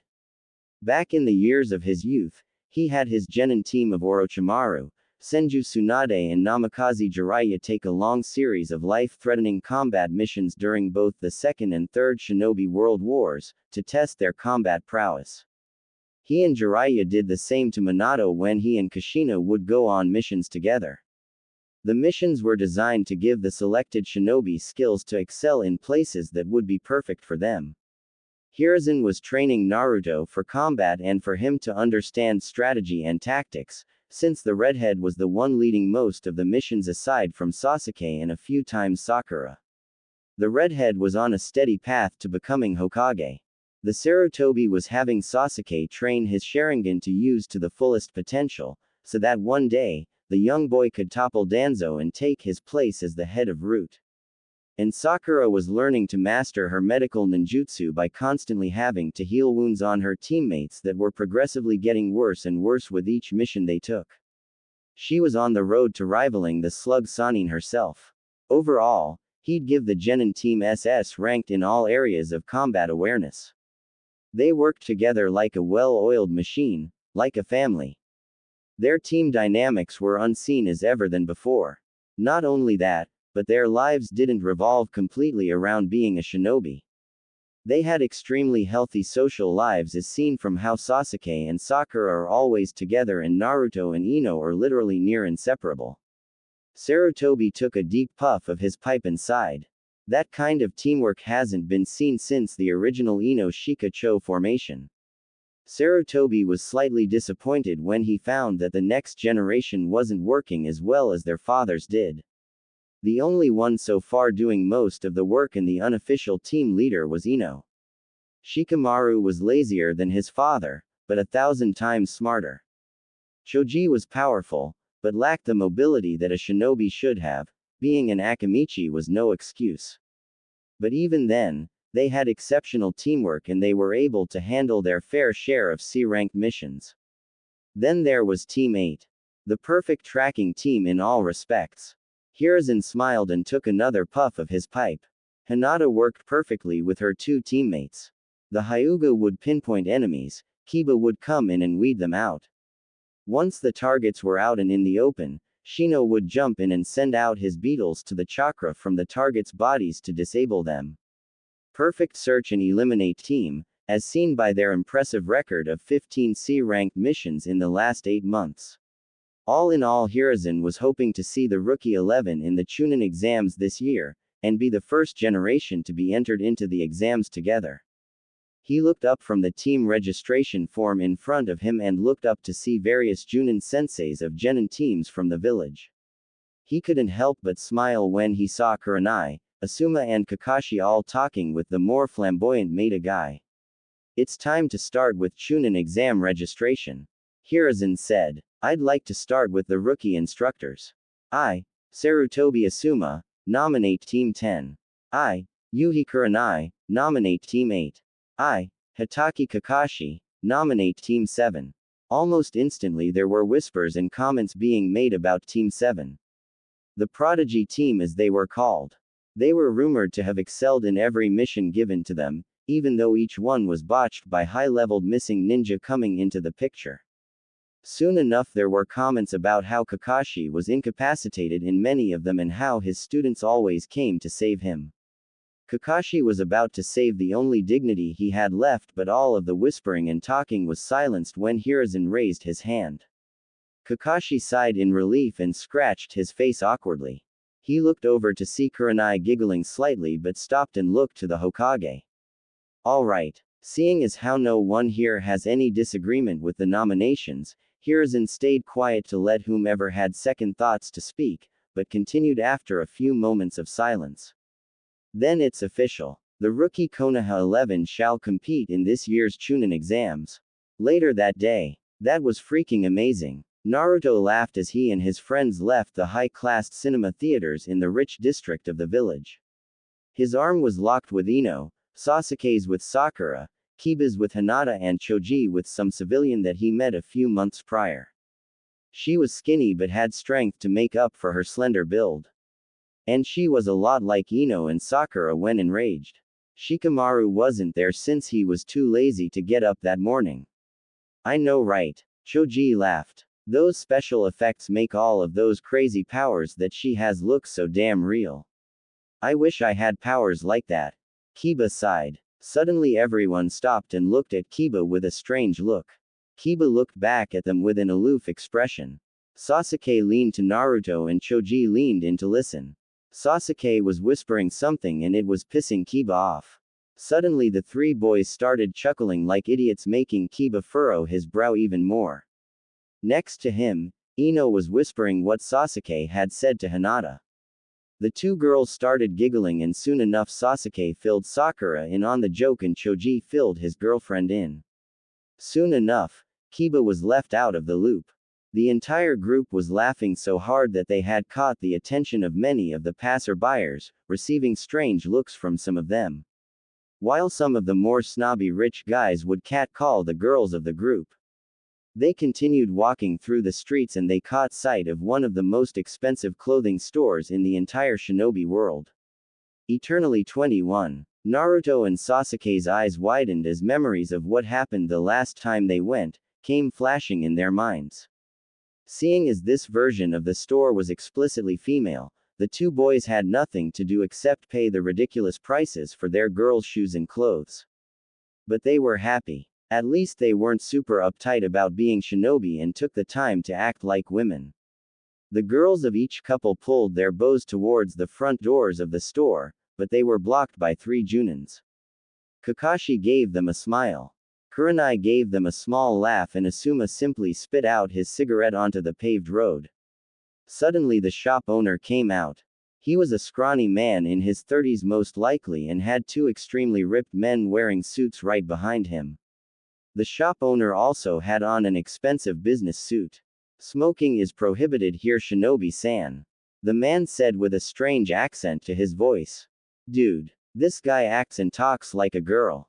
Sasuke snickered to Naruto. They may be the most powerful genin in the world, but they had the maturity of toddlers.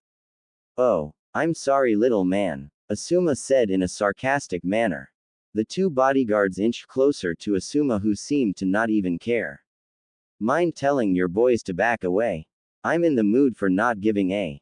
Asuma narrowed his eyes and equipped his trench knives. Wind chakra was absorbed and extended the cutting length. The bodyguards backed away. Oh, stop this, Shinobi-san. The man playfully tapped Asuma on his right bicep. No need to get so riled up now. I swear I read something like this happening in the desert edition of the Ika Ika Paradise. Kakashi was bashed on the head by not one, not even two, but four women at the same time. All men flinched, except the shop owner. Shortly after the escalating situation was diffused, the respective Junin of each team shunshined with their teams to their respective training grounds. Kakashi did a quick evaluation of each of his students. Naruto was first. The redhead had excelled as a strategist and tactician. The kid was able to come up with strategies in the middle of combat, and most of his strategies worked without any problem. Not only that, but the kid was basically a jutsu sponge. Every technique taught to him by Kakashi, Asuma and Jiraiya, the kid not only mastered them, but made them even more powerful. His mastery over water and lightning was perfection, and his master of wind was almost there. Jiraiya even said that Naruto is close to unlocking the Tsutomu Mi, the second stage of the Kei's Mi. Sasuke was a genius in all aspects of the word, but the kid knew what humility was and didn't let it get to his head. The Uchiha looked to Naruto and Sakura as levels to rate himself against. If he lagged behind either or, he would revamp his training to make sure that he doesn't fail his brother and girlfriend. Another great trait that the Uchiha had was the ability to move on and gain power through other means beside the normal Uchiha way, through hatred. Sasuke continued to grow stronger because of his will to protect his new family. Like Naruto, Sasuke was an offensive jutsu sponge and soaked up everything that he was taught and everything that he found in his jutsu library. Then there was Sakura. Out of the three students that he couldn't help but say that hands down, she had grown the most. From earlier reports about the pink-haired Banshee, as she was called, she concentrated more on the Uchiha more than actually becoming a shinobi. But ever since Wave, the girl had gained respect from her peers and from herself. She even cut her hair to show that she was serious about being a powerful shinobi so that wouldn't hinder her team. But unlike Sasuke and Naruto, she mostly excelled as a defensive and support type of kunoichi, something extremely rare for a kunoichi, since it required lots of strength to keep the flanks of the offensive type cleared of any attacks. Sakura also was referred to as the second Tsunade, since she absorbed medical ninjutsu and medical theorem much like how Sasuke and Naruto were for combat. With his evaluations done, he nodded his head and looked up to the heavens and smiled a foxy smile, much like something that Naruto and his parents did on a daily basis. Kakashi's heart pounded with excitement. I didn't fail you, father, or you sensei, or even you Obito. Kakashi smiled even brighter. I have succeeded in leading these children. Okay, Kakashi said as he looked back down at his students. I have wonderful news to tell you. All three looked at him with their heads tilted slightly. I have nominated you three for the Chunin exams. Kakashi said with a smile. I hope that you three will accept.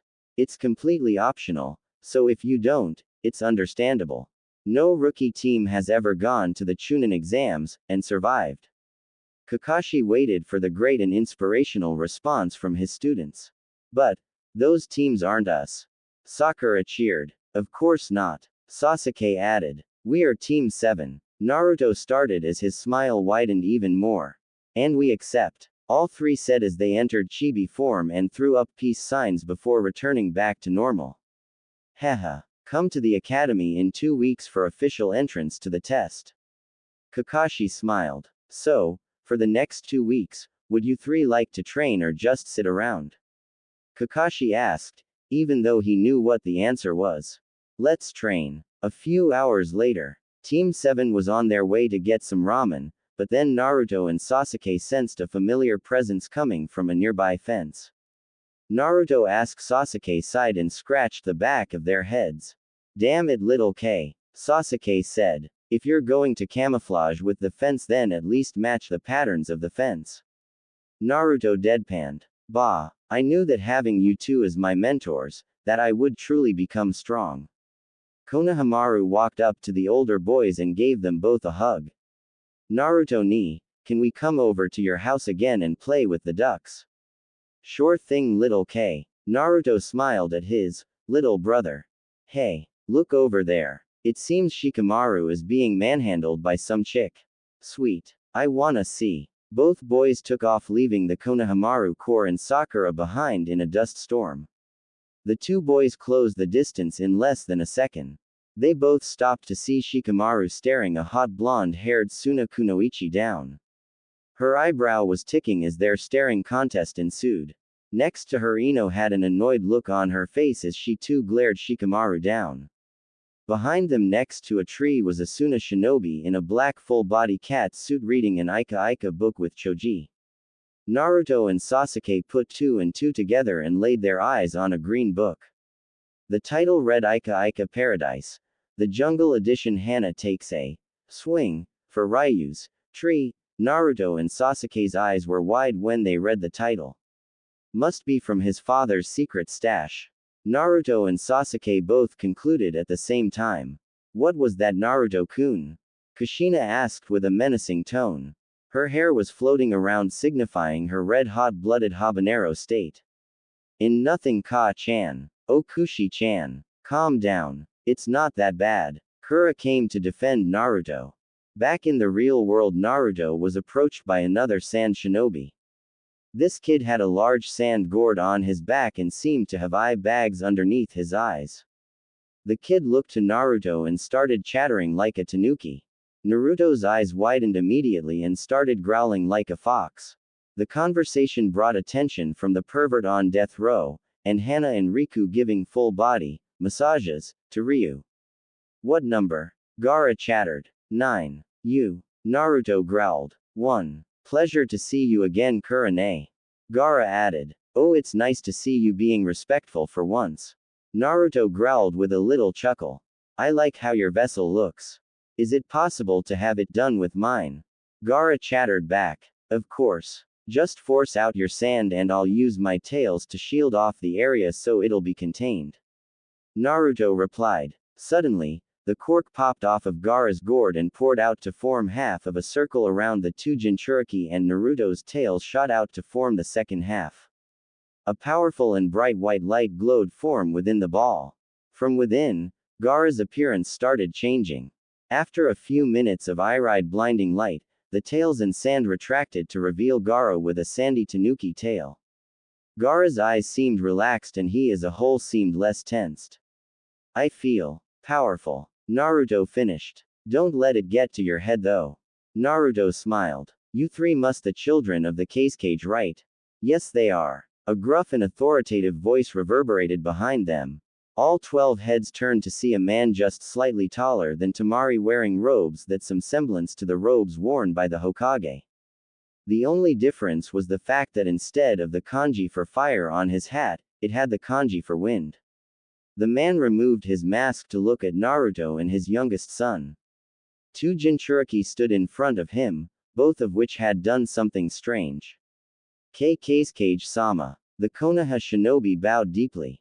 We didn't mean any disrespect for not noticing you. None taken, Uzumaki Namikaze-san. The Kage smiled and removed his mask to reveal a man that seemed to be only in his mid-40s. He nodded at his three children. I look forward to seeing you and Uchiha-san in the finals. I'm pretty sure that it'll be one hell of a match, especially since you two are the highest-ranking genin in the bingo books continent-wide. Are really? Naruto and Sasuke looked at each other and looked back to the Cage. What rank? Double S ranked. The case cage tossed them an updated bingo book. It is the first time in history that genin were ever double S ranked, let alone in a bingo book. Dude, this is so awesome. Naruto smiled brightly. Thank you case cage sama. 2 weeks later, the Konoha 11 made their way to the academy together. They were silent and surprisingly nervous. All around them at the entrance to the academy were teenagers and genin from sand or from smaller shinobi villages that came from the smaller nations that bordered the elemental nations. The 3 teams went into the academy and quickly saw through the genjutsu and headed up to the actual room. Upon entering, they came upon a sight that they didn't think they would ever see. I thought Kiri had a civil war. Sakura said, remembering back to what Haku had told her the week before they left Wave. I hope Haku and Zabuza made it out alive. I thought Iwa and Kuma hated us. Ino added. And I thought Oto isolated itself from the mainland elemental nations, Shikamaru piped. Naruto closed his eyes but widened them upon sensing the 3 masses of malicious chakra. Naruto looked to Gaara, who seemed to have sensed it too. Naruto flashed the signs for 2, 3 and 4, signifying which Biju he sensed. The only problem was that he couldn't tell if the Jinchuriki were allies or not. Hey, I think you rookies might want some help with these exams. A random genin from Konoha said. In his arms was a massive stack of cards. These here are ninja info cards. Give me a name and it will have everything about that person. Alright, Uzumaki Namikaze Naruto, Sabaku no Gaara, and Rock Lee. You got it, Kabuto said and pulled out 3 cards. He channeled his chakra into it from what Sasuke could see with his Sharingan. Rock Lee. He has no skills in ninjutsu, or genjutsu. He relies explicitly on taijutsu. His teammates are Hiroshi Tenten and Hyuga Neji. Their Junin sensei is Maeda Guy. He has completed 10D rank missions and 2C rank missions. Sabaku no Gaara. That's strange. It can't read his skills. His teammates are his siblings, Tamari and Kankuro. Their Junin sensei is Baki. He has completed no D ranks and went straight to complete 10C ranks and Okami, an A rank. But that's not all, he was able to make it through all of his missions unscathed. Now for the finale. The entire room was silent as everyone awaited to hear Naruto's card. Uzumaki Namikaze Naruto. Kabuto's eyes went wide. His skills are off the charts except in genjutsu. His teammates are Uchiha Sasuke and Haruno Sakura. Their Junin sensei is Hitaki Kakashi. He has completed 50D ranked missions, 30C ranked missions, 20 of which were upgraded to B ranks and the other 10 were upgraded to A ranks. So in total, he finished 20 B ranks and 11 A ranks. Not to mention the Kazemi. Naruto elbowed Sasuke and the Uchiha instantly got the message. The 2 jumped onto a desk and smiled at the competition. Naruto's tail swished in anticipation. I am Uchiha Sasuke. I am Uzumaki Namikaze Naruto. And we are going to kick all of your asses. The 2 boys shouted out. The 2 boys flared their dujutsu, revealing the Sharingan and the Kazemi, causing uproar with the older Kumo and Iwa genin. They were told scary stories as children about the Kazemi, the dujutsu of the feared Minato Namikaze. But before any hostilities could start, everyone was shut up by the sounds of popping. All heads turned to the front of the classroom. Out of all of the Chunin and Junin at the front of the classroom, Naruto and Sasuke were able to notice Izumo and Katetsu. The 2 boys waved at them. Shut your traps, maggots. Or else I will shut your faces. The man's voice was so powerful it sounded like any more and your organs would shut down from fear of him going through with his threats. Now take a seat. Each student was placed in random areas of the testing room, which was actually quite large. Sakura was 20 rows away from Naruto and Sasuke was another 20 rows behind Sakura. Naruto sat in the front of the class with a calm expression.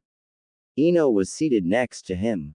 He received a wink from Katetsu and Izumo. It seems they pulled an unasked favor for Naruto. They owed the kid for what he did. Anyway, Naruto sighed and nodded his head at Ino. His tail swished around and he would signal Ino for answers just in the case that he didn't have any answers. He shrugged and looked down at his test and realized that there were nearly 30 sheets of paper with a varying number of questions on each sheet, front and back.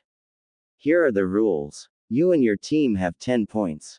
If you cheat and get caught, then you will lose 2 points for each time you cheat. First time you as an individual cheats, then you will be penalized. If you or a teammate get caught again, then your entire team gets penalized. The giant man at the front of the room said. Now, if you get caught cheating and deny it, you will receive another point reduction. If you get caught and try to defend yourself to me, then I will throw you out of the window. The man finished and placed his pointer on the podium at the front of the class. Now then, here's the overview. Don't get caught, don't piss me off, and have fun. Begin. Naruto looked at the first question and was surprised at how easy and straightforward they were. Tactics and shinobi theorem. Simple stuff that Naruto was able to pick up on, because of the C-ranked missions he had taken for the last few months. Naruto smiled brightly when he realized that many of the genin present probably don't even know a quarter of the stuff on this test. The only genin that could stand a chance was definitely the Konoha 11, Gaara's team, and the teams that held the other 3 Jinchuriki. Naruto looked around subtly trying to not get caught. Spending much of the 8 months spying on Kakashi, made his observation skills skyrocket, that and the fact that the redhead started peeking with his grandfather, much to his mother's dismay. Naruto sighed and made a quick count of the genin present. There were about 10 teams from Iowa, 10 teams from Kumo, 5 teams from Suna, 5 from Odo, around 20 from Suna, and at least 50 were from Konoha. The boy thought about the exams a bit more and surmised that there had to be more rooms than just the one that he was in. 55 minutes later, Naruto had finished his test and smiled. He put his pencil down and looked about. Ino awoke from her seemingly peaceful nap, and started scribbling down answers on her test. She gave an unnoticeable smile to Naruto. Crash. All heads shot up to see Ibiki throwing a genin out of the 3rd floor window. All eyes were wide. This guy isn't around. Naruto paled and gave Kami silent thanks for allowing him to finish the blasted test faster than what he hoped. After another 5 minutes, Ibiki walked back to the front of the class and took a deep breath. Pencils down. Genin fumbled with their writing utensils and looked up at the Junin with fear in their eyes. Time for the final question. What? Some Konoha genin shouted. You didn't say anything about a final question. An Iowa genin shouted instead. Come on. Silence. Ibiki's deadly voice shut off all forms of protest. This is my test, so I make the rules. If anyone has a problem with it, then they could leave and fail this goddamn test. Ibiki pointed to the door and waited for another half-assed remark. Good. So this last question is optional. If you choose not to take it, then you and your team may be able to take the test again later this year. But if you choose to take the test and get it wrong, then you and your team will never be able to become Chunin. What? Some genin shouted. This. Let's go. Soon enough, half of the teams that were in the room got up and left. When some of the teams saw their friends leave, they too left, feeling the pressure of the question. But Naruto saw through the act. Team 7 encountered a missing ninja that acted the exact same way. Naruto raised his hand. Soon enough, a few more teams left when they saw the Uzumaki Namikaze giving up. But after the numbers had been thinned out, Naruto slammed his hand down on the desk. That. Naruto had a wry smile spread across his face. I don't give a damn if I get the question wrong. I have to become Hokage one day, and I can't do that if I'm too afraid to answer a simple question.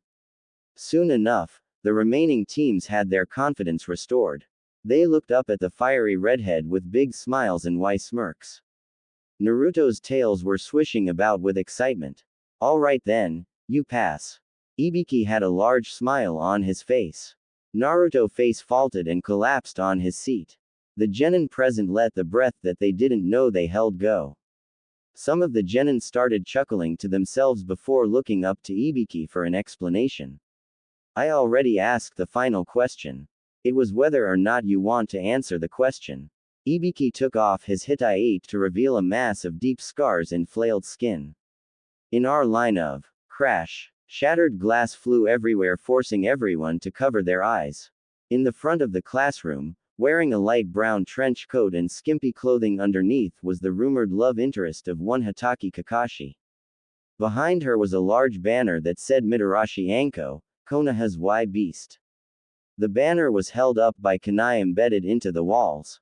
The lady had an Ika book instead of the normal stick of dango. Crash. Soon enough, the pretty boy, Hatake Kakashi, came crashing through another window with an enraged look on his face. He ran up to Anko and started fighting over the precious book in her hands, while she tried to reach for the box of dango hidden behind his back. Ibiki sighed and rolled his eyes. Not only was the exuberant purple-haired snake mistress early, but she and Kakashi were shamelessly flirting in front of everyone. Team 7 face planted with their desks when they saw how Kakashi was acting.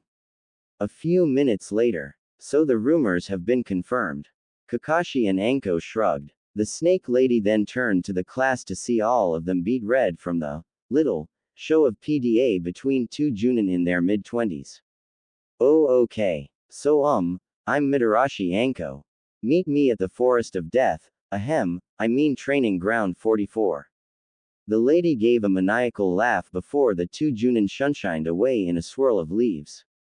The surviving genin got up and started filing out of the classroom and headed out of the academy. Sakura was in Sasuke's arms and Ino was in Naruto's. Now some shinobi owe the genin of Team 7 some money. Naruto, Sasuke and Sakura said quite loudly. Suddenly a little over 40 Junin and nearly 60 Chunin surrounded the three genin with their wallets out.